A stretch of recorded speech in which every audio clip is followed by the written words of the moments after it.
Today we have a package from JabTech.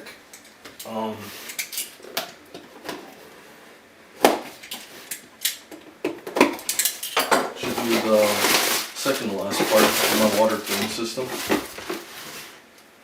Bitspower Reservoir.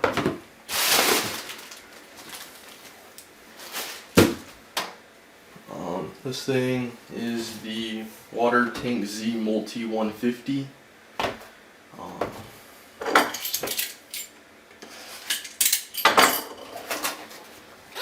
Seems to be packed pretty well,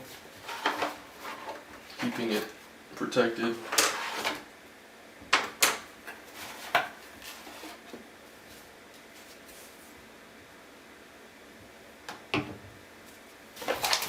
Paperwork, mounting hardware, and then the two ends, and just a box. The guide to install is basically a very simple graph. Just shows what all's supposed to be included and what order is supposed to install in. There's nothing really serious to it. The main thing we want to look at here is the reservoir itself. The two mounting clips, these look like really large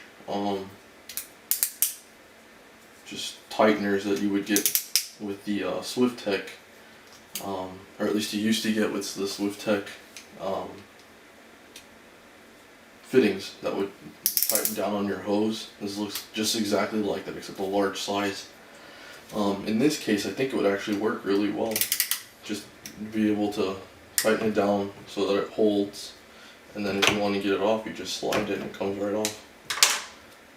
I think that's actually pretty good. And then you have 4 screws and 4 nuts to mount to the case. Let's go ahead and open it up. See what we have. There's 2 stoppers. One is, I guess it's acrylic.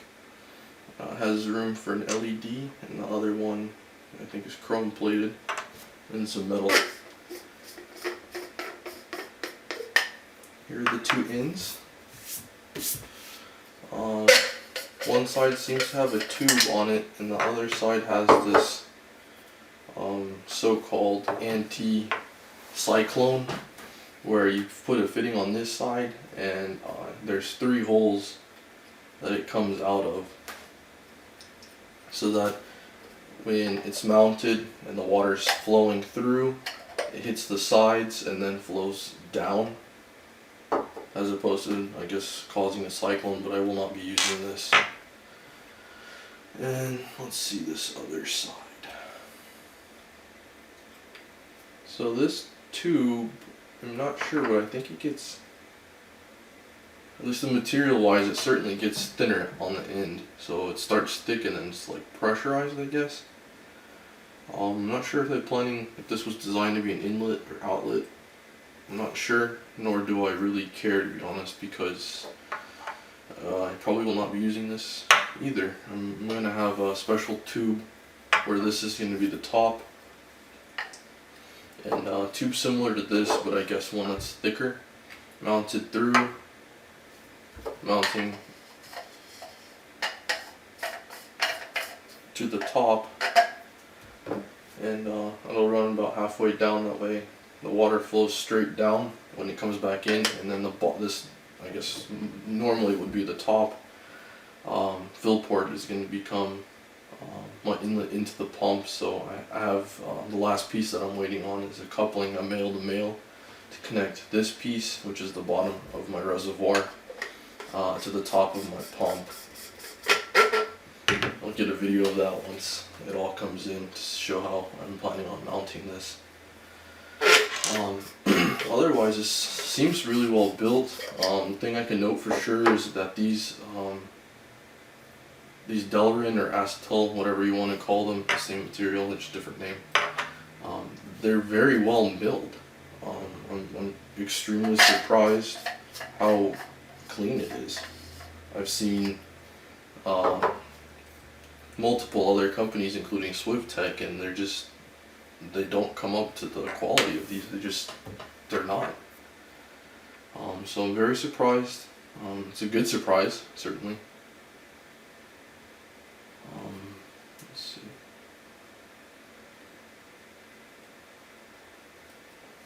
All of them have already been pre-threaded, but I think it's slightly smaller. That way you get a much tighter fit once you use whatever fittings you plan on using and so forth. But it does screw in by hand. It's very, very, very accurately threaded.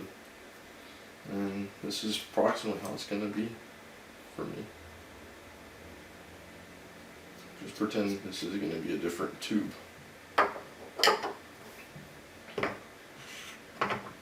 Like that.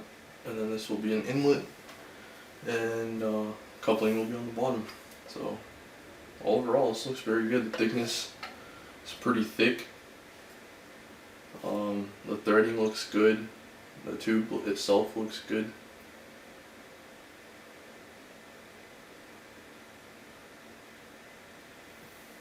Hopefully this doesn't crack. I was really interested in the EK one, but there's just so many people complaining about it cracking after some time, even when using just water with either silver or PT Nuke or whatever other biocide. It just cracks for whatever reason, and to me that's just, I don't know, I don't want the headaches. So I decided to order this. I looked at it, I didn't see anybody complaining, and so hopefully this is going to be good. Once I get the rest of the parts, I'm going to go ahead and make a video of every different part and then how it assembles and whatever the results are, and anything I ran into and didn't run into. Probably the system itself is going to be overly complicated, more so than it needs to be, but that's just how I am. I'd rather have more than less. And that's it. See you next time.